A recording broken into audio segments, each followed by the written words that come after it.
Good morning students. आज हम नया चैप्टर स्टार्ट करेंगे एप्लीकेशन ऑफ इंटीग्रल्स। देखिए, एप्लीकेशन ऑफ इंटीग्रल्स को स्टार्ट करने से पहले आप कुछ 11 के कॉन्सेप्ट समझ लीजिए। पहला कॉन्सेप्ट है इक्वेशन ऑफ लाइन।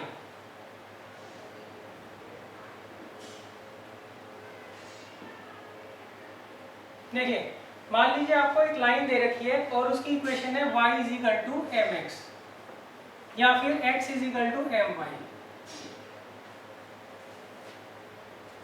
क्लियर है? इन दोनों से कोई फर्क नहीं पड़ता। क्यों? हमें जो लाइन की शेप बनानी होती है वो रफ बनानी होती है, एग्जैक्ट हमें नहीं बनानी होती है। तो अब देखिए, अगर आप मान लीजिए आपको लाइन की इक्वेशन दे रखी है y is equal to m x या फिर x is equal to m y, तो हम क्या करेंगे, पहले ग्राफ बनाएंगे। x हो गया, ये x डैश, ये y डैश और ये y हो गया। तो हम क्या करेंगे, एक लाइन ड्रॉ करेंगे जो कि ओरिजिन से पास होगी और वो फर्स्ट और थर्ड क्वाड्रेंट से क्या होगी, पास होगी। इस तरीके से हम क्या करेंगे, लाइन बनाएंगे। तो ये लाइन इन दोनों को रिप्रेजेंट करेगा, चाहे y is equal to m x हो चाहे x is equal to m y हो। अच्छा, अब अगर मान लीजिए आपको लाइन की इक्वेशन दे रखी है y is equal to minus m x या x is equal to minus m y, तो उस केस में हम क्या करेंगे, फिर से ऐसी ही लाइन बनाएंगे जो कि ओरिजिन से पास हो रही होगी, मगर इस बार हम क्या करेंगे, इसको फोर्थ और सेकंड क्वाड्रेंट से क्या करेंगे, पास करेंगे।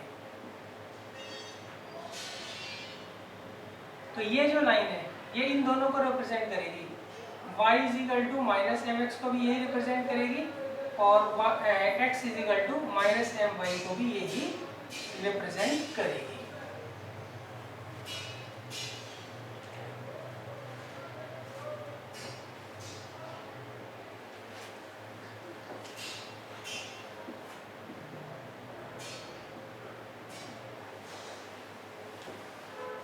अच्छा, अब देखिए इसके बाद है,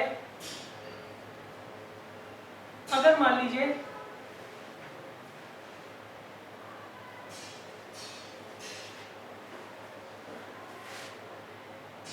आपको लाइन की इक्वेशन ऐसे दे रखी है x इज इक्वल टू 2 या इस तरीके से दे रखी है y इज इक्वल टू 3, तो इसको हम किस तरीके से ड्रॉ करते हैं।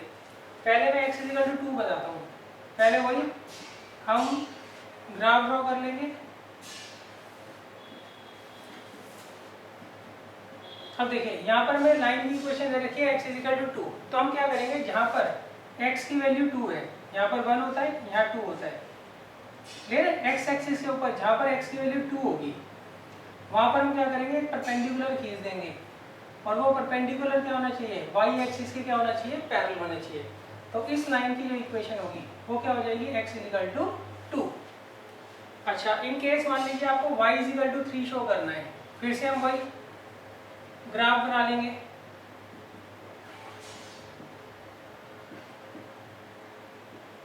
तो यहाँ पर हम क्या करेंगे, y एक्सिस के ऊपर देखेंगे कि 3 कहाँ आता है, वहां पर हम क्या करेंगे, परपेंडिकुलर ड्रॉ करेंगे और वो परपेंडिकुलर किसके पैरेलल होना चाहिए, वो x एक्सिस के पैरेलल होना चाहिए। तो ये लाइन की इक्वेशन आ जाएगी y इज इक्वल टू 3।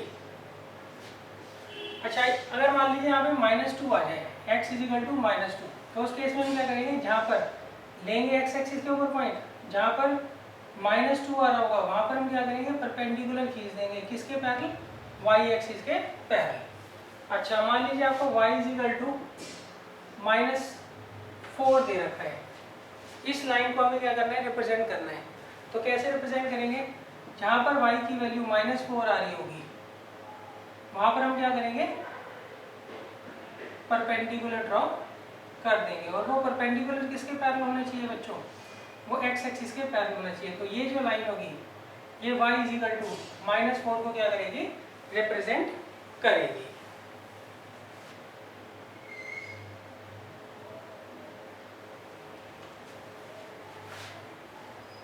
अब अगर मान लीजिए आपको इस तरह की इक्वेशन दी होती है, x upon a plus y upon b is equal to 1, तो देखिए ये किस लाइन को रिप्रेजेंट करती है, ये उस लाइन को रिप्रेजेंट करती है इक्वेशन जिसका x इंटरसेप्ट तो a होता है और y इंटरसेप्ट b होता है। ये लाइन किस लाइन को रिप्रेजेंट कर रही है बच्चों, ये जो इक्वेशन दे रखी है लाइन की, ये किस लाइन की इक्वेशन को रिप्रेजेंट कर रही है, ये उस लाइन की इक्वेशन को रिप्रेजेंट कर रही है जिसका x इंटरसेप्ट तो a होता है और y इंटरसेप्ट क्या होता है, b होता है। x इंटरसेप्ट a का मतलब क्या होता है, लाइन जो है वो a, 0 से पास होगी और y इंटरसेप्ट b का मतलब क्या होता है, लाइन जो है 0, b से क्या होगी, पास होगी। क्लियर है। यहाँ पे मान लो मैं x इंटरसेप्ट a और y इंटरसेप्ट b दोनों को पॉजिटिव मान रहा हूँ, नेगेटिव भी हो सकते हैं वैसे तो। अगर मैं इसको पॉजिटिव मान रहा हूँ तो मान लीजिए a, 0 तो यहाँ पॉइंट आ रहा है और 0, b यहाँ पॉइंट आ रहा है, तो इसे हम ज्वाइन कर लेंगे। तो ये जो लाइन की इक्वेशन है इस लाइन को क्या करेगी, रिप्रेजेंट करेगी।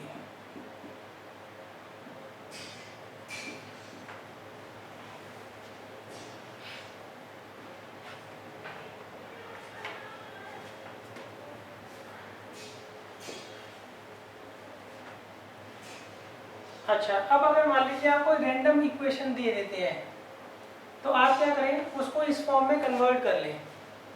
कैसे करेंगे, जब क्वेश्चन आएगा तो मैं आपको समझा दूंगा। अच्छा चलो, मान लीजिए इन केस आपको कुछ समझ नहीं आ रहा कि भाई लाइन की इक्वेशन जो हमें दे रखी है वो उसका हम कैसे ड्रॉ करेंगे, तो उस केस में हम क्या करेंगे, 10th के तरीके से कोई से 2 पॉइंट्स निकाल लीजिए, उनको ग्राफ के ऊपर लोकेट करके ज्वाइन कर दीजिए, आपको जो है लाइन पता लग जाएगी कि वो किस तरह से बनेगी। क्लियर है। वैसे तो आप याद कर लीजिए कि y = mx, x = my, y = -mx, x = -my। Clear है। x = 2, x = 3, y = 3, y = -3, या इस तरह की जो भी इक्वेशंस हैं उनको हम किस तरीके से क्या करेंगे, ड्रॉ करेंगे ग्राफ के ऊपर। क्यों, वहाँ पर आपके पास इतना टाइम नहीं होगा एग्जाम में कि आप पॉइंट्स निकाल कर लाइन को ड्रॉ करते फिरें। क्लियर है।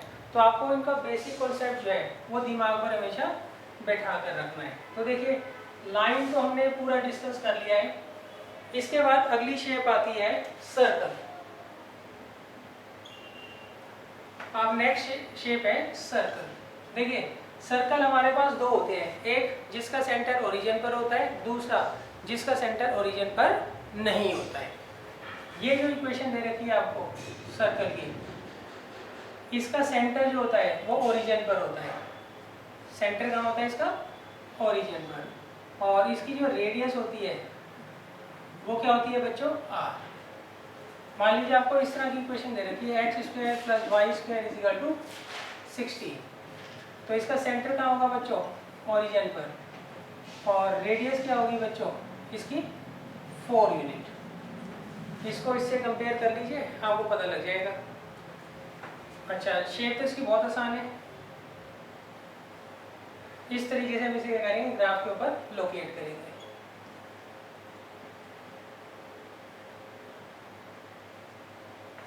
इसका सेंटर कहाँ होगा बच्चों, ओरिजिन पर, और यहाँ से यहाँ तक का डिस्टेंस रेडियस होता है, वो कितना दे रखा है 4। तो ये कोऑर्डिनेट हो जाएगा 4, 0। यहाँ से यहाँ तक का डिस्टेंस भी रेडियस होगा, तो ये हो जाएगा 0, 4। यहाँ से यहाँ तक का जो डिस्टेंस है वो भी 4 होगा, तो -4, 0, और ये 0, -4। तो इस तरीके से आप जो है ग्राफ के ऊपर इसको ड्रॉ कर कर आएंगे, किसको, सर्कल को। अच्छा, ये कौन सा सर्कल है जिसका सेंटर जो है वो ओरिजिन पर होता है और इसकी रेडियस क्या होती है, r होती है। अब देखिए दूसरे टाइप का सर्कल देखिए। अब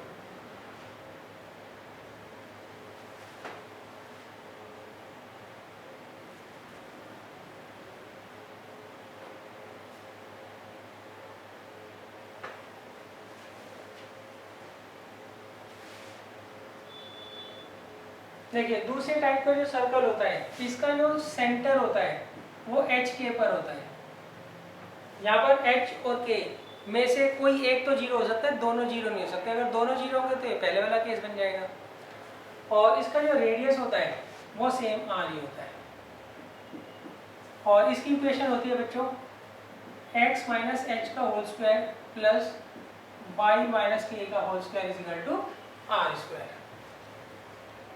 अब देखिए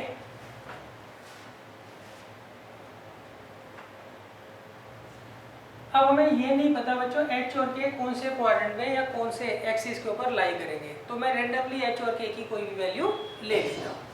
मान लीजिए आपको इक्वेशन दे रखी है x माइनस 1 का whole square plus y minus 2 का whole square is equal to 25। अब देखिए इसको मैं इससे कंपेयर करता हूँ, तो यहाँ पे h कितना आ गया 1, k कितना आ गया 1 और r कितना आ गया 5। तो इसका मतलब ये जो सर्कल होगा इसका सेंटर जो होगा वो 1,1 पर होगा।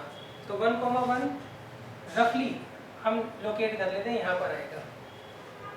क्लियर है? अच्छा अब नेक्स्ट इसका जो 1,2 है, 1,2 है, मैंने ध्यान नहीं दिया। k कितना है यहाँ पे बच्चों 2 है। कंपेयर करेंगे ना इसको x माइनस एच का होल स्क्वायर को कंपेयर करेंगे x माइनस 1 के होल स्क्वायर से, तो h आ गया 1। y माइनस k के होल स्क्वायर को कंपेयर करेंगे y माइनस 2 का होल स्क्वायर, तो k आ गया 2। तो इसका सेंटर कहाँ होगा बच्चों 1,2 पर होगा। तो x कोऑर्डिनेट 1 और y कोऑर्डिनेट 2, तो यहाँ कहीं इसका सेंटर आएगा। अब हमें क्या करना है, इस पॉइंट को सेंटर मानकर एक सर्कल बनाना है और उसकी रेडियस कितनी होनी चाहिए 5 यूनिट उसकी रेडियस होनी चाहिए। क्लियर है? तो हम रफली ही बनाएंगे, एग्जैक्ट तो खैर कोई नहीं बना सकता। इस तरीके से हम सर्कल ड्रॉ कर लेंगे। अच्छा ये पॉइंट्स क्या होंगे ये मैं आपको निकालना बता दूंगा। क्लियर है? वैसे नॉर्मली जितने भी क्वेश्चंस हैं आपके एनसीईआरटी के बुक में, उसमें नॉर्मली क्या होता है, इनमें से कोई एक क्या होता है 0 होता है, उससे h और k कोई एक जो कोऑर्डिनेट होगा सर्कल का वो हमेशा क्या होता है 0 होता है। क्लियर है? उससे क्या होता है कैलकुलेशन आपको इजी पड़ती है। सेकंड, इसमें जो आप ड्रॉ करोगे सर्कल को उसको भी इजीली आप जो है लोकेट कर पाओगे। क्लियर है? उसके जो एक्स एक्सिस और वाई एक्सिस को सर्कल जहाँ पर काट रहा है उसको आप इजीली लोकेट कर सकते हो। सही है? अगर मान लीजिए दोनों एच और के नॉन जीरो है तो उस केस में पॉइंट्स, ये जो पॉइंट ऑफ इंटरसेक्शन है ये निकालने थोड़े मुश्किल हो जाते हैं। तो देखिए सबसे पहले हमने लिया लाइन और उसके बाद हमने कर लिया सर्कल। अब देखिए इसके बाद शेप आती है पैराबोला। इसके बाद है बच्चों शेप पैराबोला।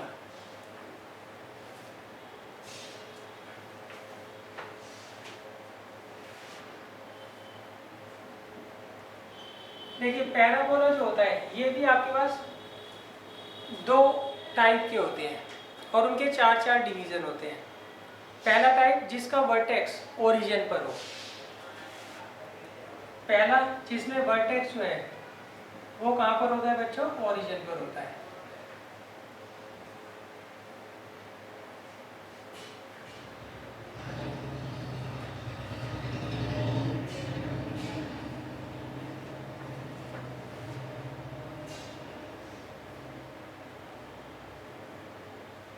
ये 4 है बच्चों पैराबोला, और इन चारों के जो वर्टेक्स है वो कहाँ पर है बच्चों, ओरिजिन पर है।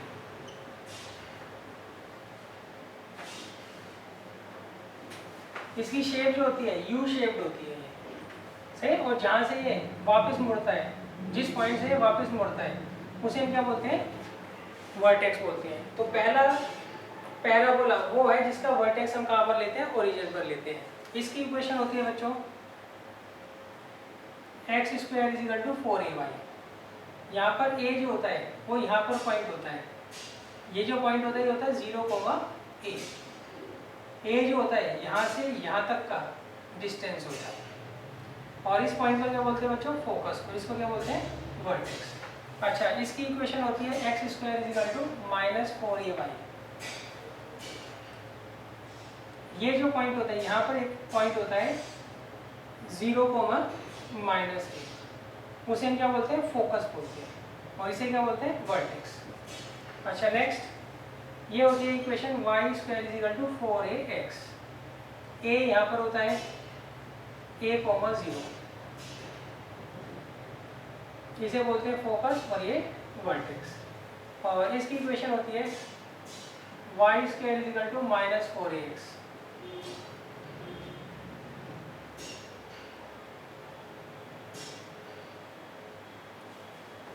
क्लियर है? तो यहाँ पर आप फोकस जरूर देख लीजिएगा कि कहाँ पर होता है लोकेट।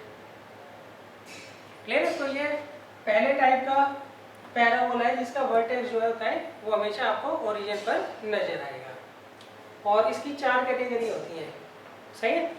इसका जो स्लोप है वो अपवर्ड है, इसका जो स्लोप है डाउनवर्ड है, इसका स्लोप जो है वो राइट साइड में है, और इसका जो स्लोप है वो लेफ्ट साइड में है।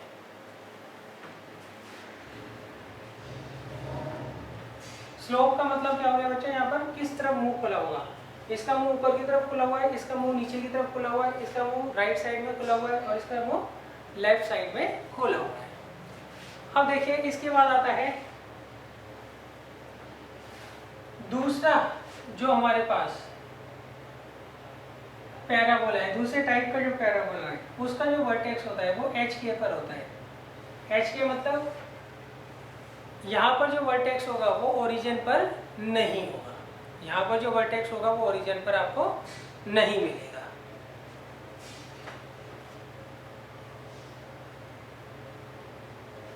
देखिए शेप जो है यही 4 बनेगी पैराबोला की, मगर इनकी जो पोजीशनिंग होती है किसकी? वर्टेक्स की, वो क्या होती है? चेंज हो जाती है। सबसे पहले जो हमारा पैराबोला की इक्वेशन हमने यूज की थी वो थी x square equal to 4ay, सही है? मगर इसका जो वर्टेक्स होता है वो कहाँ पर होता है? ओरिजिन पर होता है। अब अगर मान लीजिए इसका वर्टेक्स हम h और k पर ले लें तो इसकी इक्वेशन थोड़ी सी चेंज हो जाएगी। क्या हो जाएगी? x की जगह तो x माइनस एच आ जाता है, और y की जगह y माइनस के आ जाता है। यहाँ पर जो वर्टेक्स होगा वो कहाँ पर होगा? h, k पर होगा। क्लियर है? अच्छा, इसकी शेप आपको याद होगी। इसका मुंह कहाँ खुल रहा था? ऊपर की तरफ खुल रहा था, तो इसका मुंह भी क्या होगा? ऊपर की तरफ ही खुलेगा। मगर हमें यहाँ पर ये नहीं पता h और k की वैल्यू क्या है, तो इसलिए मैंने यहाँ पे ग्राफ ड्रॉ नहीं किया। सही? अच्छा, मान लीजिए मैं कंसीडर कर लेता हूँ, इक्वेशन आपको दे रखी है x माइनस 1 का whole square is equal to 4a y minus 2। तो यहाँ पे देखिए वर्टेक्स कहाँ आ जाएगा बच्चों? 1,2 पर आ जाएगा। तो ये रहा ग्राफ। अब 1,2 कहाँ आएगा? यहाँ पॉइंट आएगा। यहाँ से हम क्या करेंगे? पैराबोला बनाएंगे जिसका मुंह जो है वो ऊपर की तरफ खुल रहा होगा। अच्छा, ये पॉइंट ऑफ इंटरसेक्शन कैसे निकलेगा? जब क्वेश्चन आएगा तो मैं आपको समझा दूंगा। अच्छा, अब देखिए दूसरा जो था जिसका मुंह नीचे की तरफ खुल रहा था उसकी इक्वेशन ये आ रही थी x square equal to -4ay। इसका जो वर्टेक्स था वो कहाँ पर था बच्चों? ओरिजिन पर था, और इसका मुंह जो होता है वो हमेशा नीचे की तरफ खुलता है। अब अगर मान लीजिए इस पैराबोला का जो वर्टेक्स है वो अगर ओरिजिन पर ना हो तो कहाँ पर हो? h, k पर हो। तो इसकी इक्वेशन होगी x माइनस एच का whole square is equal to -4a y minus के।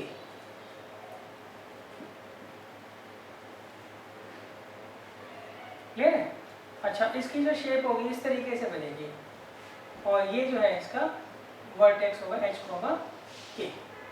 अच्छा, अब हमें h और k की वैल्यू तो नहीं पता ना, तो अब मैं कंसीडर कर रहा हूँ अपनी तरफ से h और k की वैल्यू, ताकि मैं आपको इसकी शेप दिखा सकूँ एग्जैक्ट क्या बनेगी। मान लीजिए यहाँ पे इक्वेशन आपको दे रखी है x प्लस 1 का whole square is equal to -4a और y माइनस 2। तो यहाँ देखिए h कितना दे रखा है आपको? -1, और k कितना दे रखा है? 2। तो अब देखिए -1,2 कहाँ पर आएगा? ये आप पॉइंट देखिए सबसे पहले, -1,2 -1 यहाँ कहीं आ जाएगा। ये x होता है बच्चों, ये x डैश होता है, ये y डैश होता है, और ये y होता है। तो -1 यहाँ आएगा। क्लियर है? x जो है -1 यहाँ आएगा, और y जो है k मान लीजिए यहाँ आएगा। तो ये पॉइंट यहाँ आपको मिल जाएगा। यहाँ से जो हमने पैराबोला बनाना है वो कहाँ बनाना है बच्चों, नीचे की तरफ बनाना है।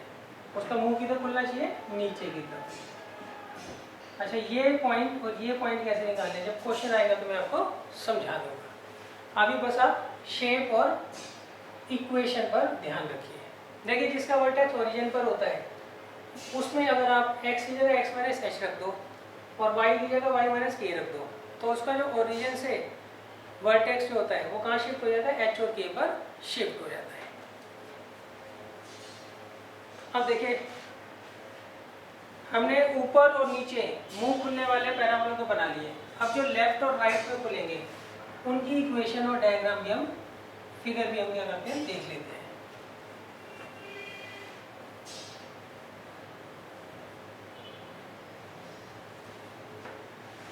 अब देखिए थर्ड है, ये हमें दिया था y square is equal to 4ax। इसका जो वर्टेक्स होता है बच्चों कहाँ पर होता है, ओरिजिन पर होता है और इसका मुंह जो होता है वो हमेशा राइट साइड में खुलता है। अब अगर मान लीजिए इसका वर्टेक्स में ओरिजिन से कहाँ ले जाऊँ, h और k पर ले जाऊँ तो इसकी इक्वेशन आ जाएगी y की जगह तो y माइनस के आएगा और x की जगह x माइनस एच आएगा। मान लीजिए h कोमा के यहाँ पर आ रहा है तो यहाँ से हम इधर राइट साइड में खुलने वाला पैराबोला बना देंगे। अच्छा अब मैं क्या कर रहा हूँ, कोई वैल्यू कंसीडर कर लेता हूँ h और k की। मान लीजिए आपको इक्वेशन ये दे रखी है y प्लस 3 का whole square is equal to 4a x minus 1। तो अब देखिए इसका वर्टेक्स कहाँ होगा, कंपेयर करो, k की वैल्यू तो -3 आ रही है और h की वैल्यू क्या आ रही है 1, तो इसका वर्टेक्स कहाँ होगा बच्चों, 1, -3 पर। अब ये मैं ग्राफ बना देता हूँ, x है 1 और y है -3 तो यहाँ कहीं आएगा x 1 और y -3। यहाँ से हम क्या करेंगे, राइट साइड की तरफ मुंह खुलने वाला पैराबोला बना देंगे।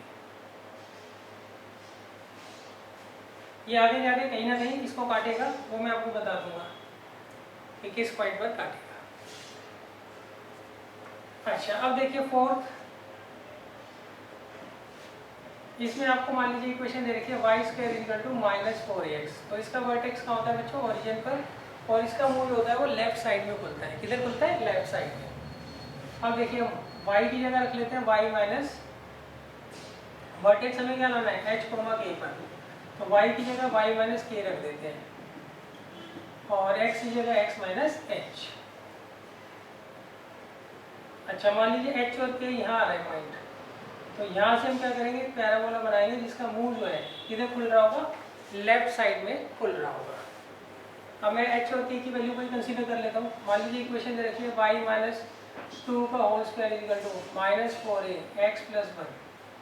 तो इसे इससे कंपेयर करिए तो h की वैल्यू क्या आ रही है बच्चों, -1 और k की वैल्यू क्या आ रही है 2। तो अब देखिए ग्राफ पर x है -1 और y है 2, ये आपको पॉइंट दे रखा है 1, -2। यहाँ से हम क्या करेंगे, लेफ्ट साइड में मुंह खुलने वाला पैराबोला बना देंगे।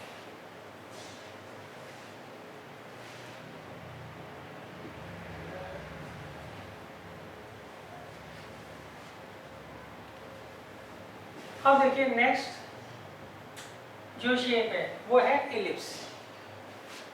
नेक्स्ट शेप जो है हमारे पास वो है एलिप्स। हाइपरबोला हमें करने की जरूरत नहीं है, हाइपरबोला का इसमें कोई यूज नहीं हो रहा है।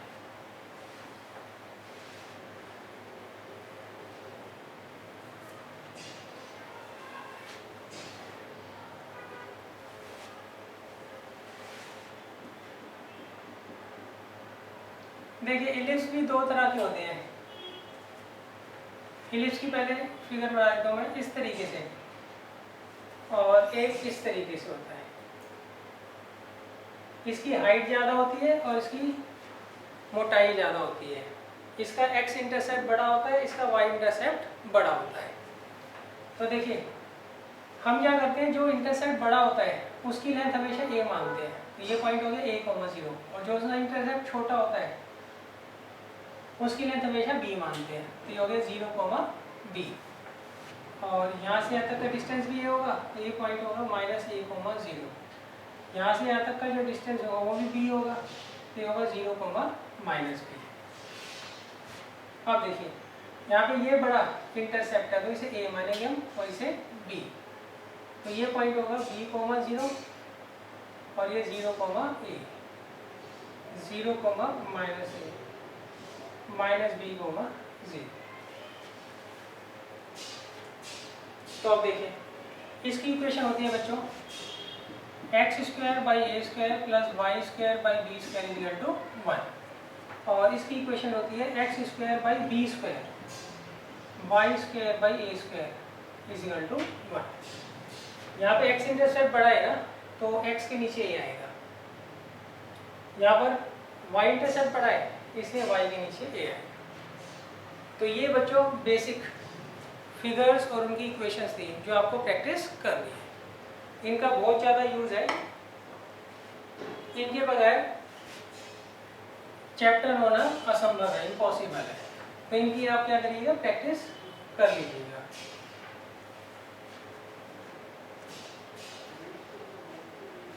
अब देखिए इसके बाद आता है sin x और cos x का फर्क।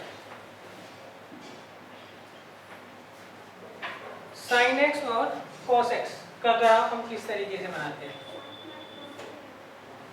देखिए sin x का तो इस तरीके से बनता है, क्लियर है। ये यहाँ से स्टार्ट होगा, ये ओरिजिन पॉइंट है, ये π/2, ये पाई, ये 3π/2, ये 2π, ये 5π/2, ये 3π। अच्छा, इसका ये जो मैक्सिमम एम्पलीट्यूड डिस्प्लेसमेंट है वो कितना होगा, 1 होगा, और नीचे ये -1। तो इस तरीके से हम किसका कर्व बनाते हैं बच्चों, y = sin x का।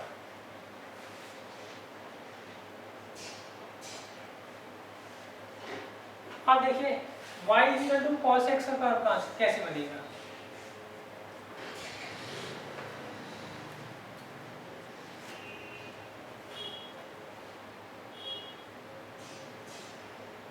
ये बच्चों यहाँ ऊपर से स्टार्ट होता है,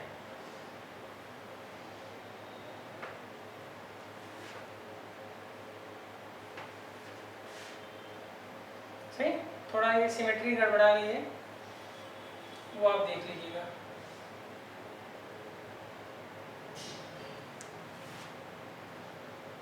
ये 1 है, ये π/2, पाई,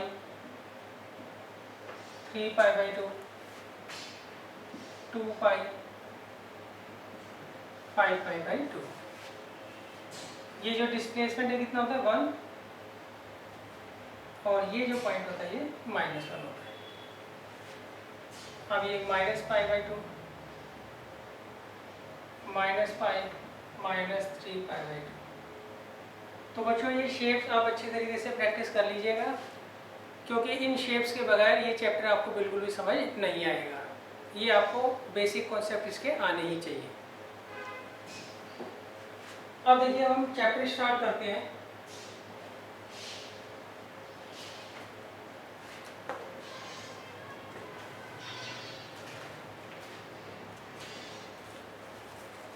सबसे पहले हम करेंगे exercise 8.1।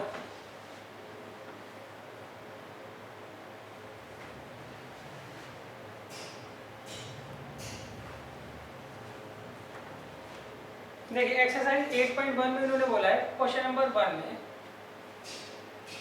Find the area of the region bounded by the curve y² = x,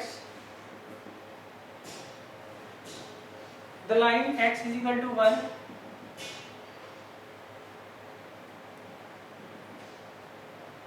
x = 4, x axis and first quadrant. देखिए इसमें उन्होंने कहा है इन सब के बीच का आप एरिया क्या करिए, फाइंड आउट करिए। तो देखिए सबसे पहले ये देखिए, ये आपको एक इक्वेशन दे रखी है, इसमें x की पावर 1 है और y की पावर 2 है।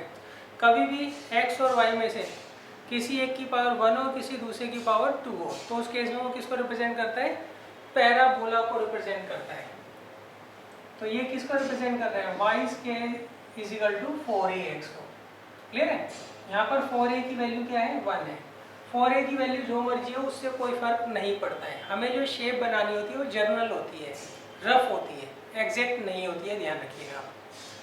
तो देखिए y square is equal to 4ax, जो पैराबोला था उसका वर्टेक्स हमेशा कहाँ पर होता है? ओरिजिन पर होता है, और इसका मुंह जो होता है वो हमेशा राइट साइड में खुलता है। तो ये हो गया, ये पैराबोला हो गया y square is equal to x। अब देखिए दूसरी लाइन दे रखी है x इज इक्वल टू 1।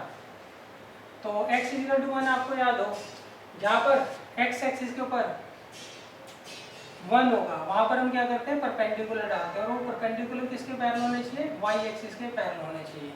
तो ये लाइन होगी x इज इक्वल टू 1।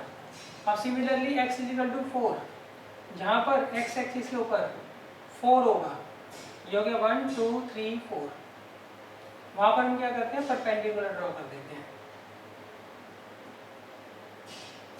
तो ये लाइन आ गई बच्चों x is equal to 4। Next x axis, तो ये x एक्सिस हो गया। एंड फर्स्ट क्वाड्रेंट, अब देखिए ये पैराबोला है, ये पहली लाइन है, ये दूसरी लाइन है, इनके बीच में जो एरिया है ये भी है और ये भी है, उसके लिए उन्होंने x एक्सिस दे दिया, तो हमने x एक्सिस ड्रॉ कर दिया। सही है? अब इस पैराबोला, इस लाइन और इस लाइन और x एक्सिस के बीच में एक तो ये एरिया है और एक ये एरिया है, कौन सा एरिया फाइंड आउट करना है? उसके लिए उन्होंने बोल दिया फर्स्ट क्वाड्रेंट। तो इसका मतलब आपको ये वाला एरिया क्या करना है? फाइंड आउट करना है। इन सब के बीच में जो एरिया रहेगा वो हमें क्या करना है? फाइंड आउट करना है। अब इसे करते कैसे हैं वो आप देख लीजिए, बहुत इजी तरीका है। इसमें दिक्कत सिर्फ आपको ये फिगर बनाने में आएगी, उसके बाद तो इजी इंटीग्रेशन होती है, बड़े आराम से जो है हम आंसर निकाल सकते हैं। अब देखिए इसका तरीका क्या होता है, हम क्या करते हैं, यहाँ पर x एक्सिस के ऊपर एक रेक्टेंगल बनाते हैं। अब ये जो हमने रेक्टेंगल बनाया है x एक्सिस के ऊपर, इसका टॉप देखिए कहाँ पर है? पैराबोला पर, और बॉटम कहाँ पर है बच्चों? x एक्सिस पर। तो हम ऐसे लिख देते हैं पैराबोला माइनस x एक्सिस। क्या लिख देते हैं? Parabola minus x axis. Clear है? हमें क्या करना है? सबसे पहले शेप बना लेनी है, उसके बाद हम क्या करते हैं, या तो एक रेक्टेंगल x एक्सिस के ऊपर बनाएंगे या रेक्टेंगल को हम क्या करेंगे? y एक्सिस के ऊपर बनाएंगे। हमें रेक्टेंगल इस तरीके से बनाना होता है ताकि वो कर्व को जरूर टच करे, कर्व को जरूर टच करे। लाइंस को वो कर ही ना करे, मगर कर्व को जरूर टच करना चाहिए। क्यों? कर्व जो होता है उससे हम क्या करते हैं? एरिया फाइंड आउट करते हैं। लाइन क्या होता है? वो ज़्यादातर लिमिट देने के हमें काम आती है। लिमिट जो होती है वो हम क्या करते हैं? लाइन से निकालते हैं। तो अब देखिए इसका टॉप किसको टच कर रहा है? पैराबोला को, और बॉटम किसको टच कर रहा है? एक्स एक्सिस को। तो इसका जो एरिया होगा वो होगा पैराबोला माइनस एक्स एक्सिस। अच्छा अब देखिए पैराबोला में हम लिखेंगे क्या? ये जो रेक्टेंगल है किसके पैरेलल है? वाई एक्सिस के। तो हम क्या करेंगे? पैराबोला में y की वैल्यू निकाल लेंगे। तो y की वैल्यू क्या है पैराबोला में? √x। क्लियर है? अच्छा अब x एक्सिस में देखिए y की वैल्यू क्या होती है? 0। अच्छा एक बात ध्यान रखना, जब भी यहाँ पर x एक्सिस या y एक्सिस आ रहा होता है तो उसको आपको लिखने की जरूरत नहीं होती है। क्लियर है? अच्छा अब ये देखिए ये जो आपको इंटीग्रल दे रखा है ये x की फॉर्म में दे रखा है, तो यहाँ पर क्या आएगा? dx आएगा। क्या आएगा? dx। अब आती है लिमिट। देखिए शेडिंग स्टार्ट कहाँ से हो रही है? यहाँ से। खत्म कहाँ हो रही है? यहाँ पर। यहाँ पर x की वैल्यू क्या है? 1, और यहाँ पे x की वैल्यू क्या है? 4। तो इसकी जो लिमिट आएगी वो आएगी 1 to 4। तो ये एरिया आ जाएगा हमारा। क्लियर है बच्चों? अब देखिए अब हम इसको इंटीग्रेट कर देंगे। तो ये x की पावर 1/2 का क्या होता है? x की पावर 3/2 अपॉन 3/2, और यहाँ पर लिमिट आएगी 4 to 1। पहले तो हम क्या करेंगे? अपर लिमिट लगा देंगे 4, फिर माइनस, फिर लोअर लिमिट लगा देंगे 1। 4 की पावर 3/2 कितना होता है बच्चों? 8। फिर ये 3/2 बाहर ले जाइए, तो आएगा 8 माइनस 1, तो ये पलट कर ऊपर चला जाएगा 2/3 इंटू 7, तो कितना आ जाएगा 14/3 यूनिट स्क्वायर। क्लियर है? तो ये जो है इसका एरिया होगा किस किस के बीच का, parabola, this line, x axis और फर्स्ट क्वाड्रेंट में। ये जो एरिया है वो कितना होगा 14/3 यूनिट स्क्वायर होगा। अच्छा एक बात ध्यान रखना, ये जो है ये मैंने आपको समझाने के लिए लिखा है, आप ये एग्जाम में मत लिख कर आना। फिर इसकी जगह लिखेंगे क्या, हमने यहाँ पर पैराबोला में किसकी वैल्यू निकाली थी, y की, तो हम ये लिखते हैं area is equal to integral of y dx, और लिमिट क्या है यहाँ पे 1 to 4। लिमिट क्या देख कर लगाते हैं, लिमिट में हम ये देखते हैं शेडिंग कहाँ से स्टार्ट हो रही है और कहाँ खत्म हो रही है, उसके अकॉर्डिंग हम क्या करते हैं यहाँ पर लिमिट का यूज करते हैं। तो देखिए इंटीग्रल यहाँ पे बहुत आसान है, बस आपको शेप पहचानना और शेप किस तरीके से बनानी है वो पता होना चाहिए, बाकी क्वेश्चन इसके बहुत इजी हैं।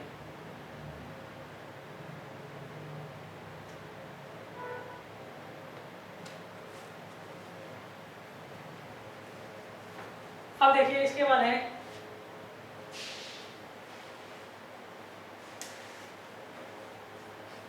Question number 2।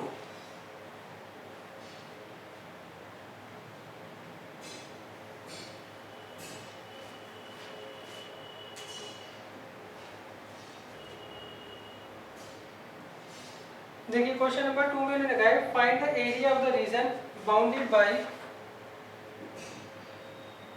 y square is equal to 9x, x is equal to 2, x is equal to 4,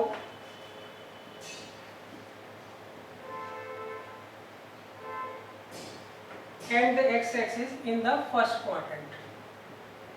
वही पिछले क्वेश्चन की तरह ये क्वेश्चन भी हमें क्या करना है, इन सब के बीच का जो रीजन है उसका एरिया फाइंड आउट करना है यहाँ पर।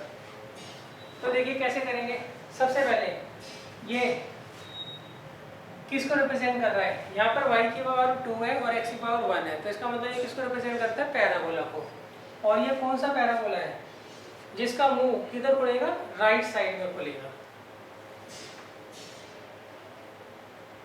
Next x is equal to 2, जहाँ पर 2,0 पॉइंट होगा कहाँ पर, x एक्सिस के ऊपर, वहाँ पर हम क्या करेंगे परपेंडिकुलर ड्रॉ कर देंगे और परपेंडिकुलर y एक्सिस के पैरेलल होने चाहिए। ये x इज इक्वल टू 4, ये 4,0 पर हम क्या करेंगे परपेंडिकुलर ड्रॉ कर देंगे।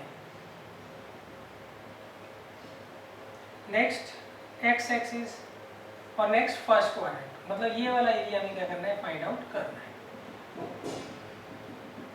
तरीका क्या है बच्चों, वही हम एक रेक्टेंगल बनाएंगे किस पर, x एक्सिस के ऊपर।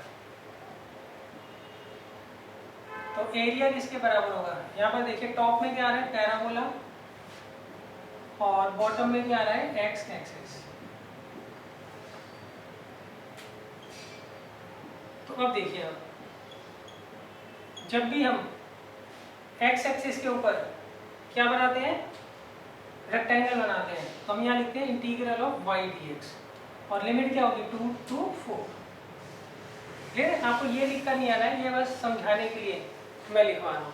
एग्जाम में आप मत लिखाइएगा, इसका कोई मतलब नहीं होता है, ये तो टीचर्स लोगों ने खुद ही बना रखा है समझाने का तरीका। अब देखिए यहाँ पर देखिए y की वैल्यू, ये रेक्टेंगल किसके पैरेलल है, y एक्सिस के, तो हम क्या करेंगे यहाँ पर पैराबोला में y की वैल्यू निकाल लेंगे, क्या आएगा 3√x, और x एक्सिस में y की वैल्यू क्या होती है 0, वो लिखने की जरूरत हमें नहीं होती है। यहाँ dx और लिमिट 2 to 4। अच्छा लिमिट 2 to 4 क्यों आएगी, क्योंकि शेडिंग यहाँ से स्टार्ट हो रही है, जहाँ से स्टार्ट हो रही है वहाँ पर x कोऑर्डिनेट कितना है 2 है, और जहाँ शेडिंग खत्म हो रही है वहाँ पर x कोऑर्डिनेट कितना है 4 है। अच्छा एक बात ध्यान रखना, यहाँ पे कौन सा वेरिएबल यूज हो रहा है x, इसलिए यहाँ पर हम क्या करेंगे x की लिमिट पुट करेंगे। जिस वेरिएबल में इंटीग्रल होगा उसी वेरिएबल में हम क्या करेंगे लिमिट पुट करेंगे।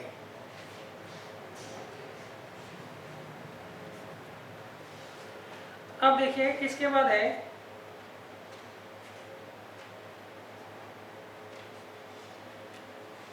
Question number 3।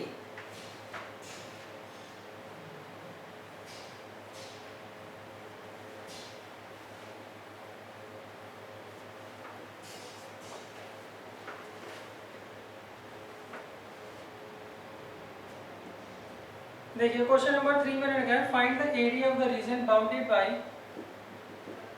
x square is equal to 4y, y is equal to 2, y is equal to 4,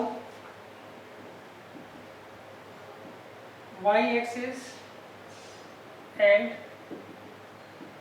first quadrant. हमें क्या करना है, इनके बीच का एरिया फाइंड आउट करना है। तो देखिए कैसे करेंगे। सबसे पहले देखिए ये किसको रिप्रेजेंट करता है, ये पैराबोला को रिप्रेजेंट करता है। क्यों, यहाँ पे x की पावर तो 2 है और y की पावर 1 है। कभी भी x और y में से किसी एक की पावर 2 हो और दूसरे की पावर 1 हो तो उस केस में वो क्या होता है, पैराबोला को रिप्रेजेंट करता है। अच्छा, इसकी जनरल इक्वेशन क्या होगी, x square equal to 4ay। यहाँ पर 4a किसके बराबर है, 4 के, डेट मीन्स a की वैल्यू 1 है, उससे कोई फर्क नहीं पड़ता है, a की वैल्यू जो मर्जी हो। अच्छा, इसका जो मुंह होता है कहाँ खुलता है बच्चों, हमेशा ऊपर की तरफ, और वर्टेक्स कहाँ होता है इसका, हमेशा ओरिजिन पर। Next y is equal to 2, जहाँ पर 0,2 पॉइंट होगा वहाँ पर हम क्या करेंगे, परपेंडिकुलर ड्रॉ करेंगे किसके, x एक्सिस के पैरेलल। ये किसको रिप्रेजेंट कर रहा है, y इज इक्वल टू 2 को। Next y is equal to 4, जहाँ पर पॉइंट 0,4 होगा वहाँ पर हम परपेंडिकुलर ड्रॉ करेंगे किसके पैरेलल, x एक्सिस के पैरेलल।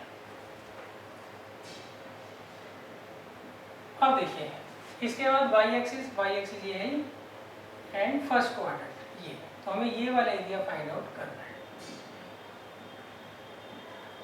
अब देखिए इस एरिया को फाइंड आउट करने के लिए हम क्या करेंगे, y एक्सिस के ऊपर रेक्टेंगल बनाएंगे। तो यहाँ पर जो एरिया आएगा, area bounded by the curves, वो किसके बराबर होगा। अब देखिए इसका जो टॉप है वो किसको टच कर रहा है, पैराबोला को, और बॉटम x एक्सिस को। तो हम ये लिखेंगे पैराबोला माइनस, बॉटम किसको टच कर रहा है बच्चों, y एक्सिस को, sorry, parabola minus y axis. अब देखिए ये जो पैराबोला है किसके पैरेलल है, x एक्सिस के।